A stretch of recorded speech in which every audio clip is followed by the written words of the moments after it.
ہم آتے ہیں متعلقہ حاصلات تعلم کے حوالوں کے ساتھ مشق، زبان شناسی اور لکھائی کے کچھ اہم پہلوؤں کی طرف۔ جس سرگرمی کا انتخاب کیا گیا ہے، دی گئی عبارت کی پڑھائی، وہ ہے صفحہ نمبر 103 پر۔ حاصل تعلم اس کا ہے کہ طلبہ متن کو فہم، درست تلفظ اور ادائی سے پڑھ سکیں۔ آپ پہلے طلبہ سے پڑھوائیں اور پھر ان کے تلفظ اور ادائی کی اصلاح کریں۔ آخر میں نمونے کے طور پر آپ خود پڑھیں گے۔ مختصر سی عبارت ہے، آپ کے لیے میں بھی پڑھ دیتا ہوں۔ شیخ سعدی رحمۃ اللہ علیہ بیان کرتے ہیں، ایک دفعہ عید کے دن میں اپنے والد کے ساتھ باہر گیا۔ راستے میں ایک جگہ میں کھیل کود میں مشغول ہو گیا۔ جب کھیل کود سے فارغ ہوا اور والد کو آس پاس کہیں نہ پایا تو خوف اور دہشت سے بے اختیار رونے لگا۔ اتنے میں میرے والد بھی ڈھونڈتے ہوئے وہاں آ پہنچے۔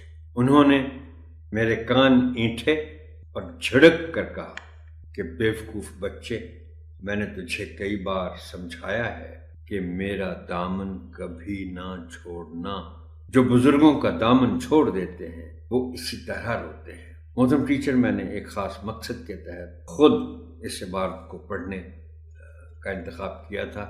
مقصد یہ تھا کہ میں آپ کے ذریعے بچوں تک دو باتیں پہنچاؤں، اور ان دونوں باتوں کا تعلق دامن پکڑے رکھنے یا دامن چھوڑنے کے ساتھ ہے۔ یہ جو شیخ سعدی کے والد نے شیخ سعدی رحمۃ اللہ علیہ کو یہ نصیحت کی کہ میرا دامن کبھی نہ چھوڑنا، اس کے لغوی معنی بھی اور مجازی معنی بھی موجود ہے۔ ایک تو یہ ہے کہ آپ جسمانی طور پر میرا ہاتھ پکڑ کے جائیں، چلتے رہیں تاکہ آپ گم نہ ہو جائیں، لیکن اس کے دوسرے مجازی معنی زیادہ اہم ہے۔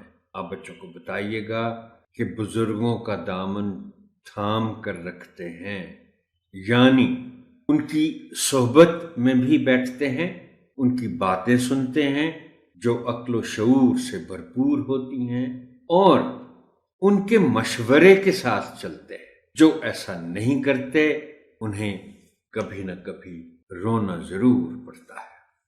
یہ سیشن یہاں تک ہی محترم ٹیچر، آپ کی سماعت کا شکریہ۔ اللہ حافظ و ناصر۔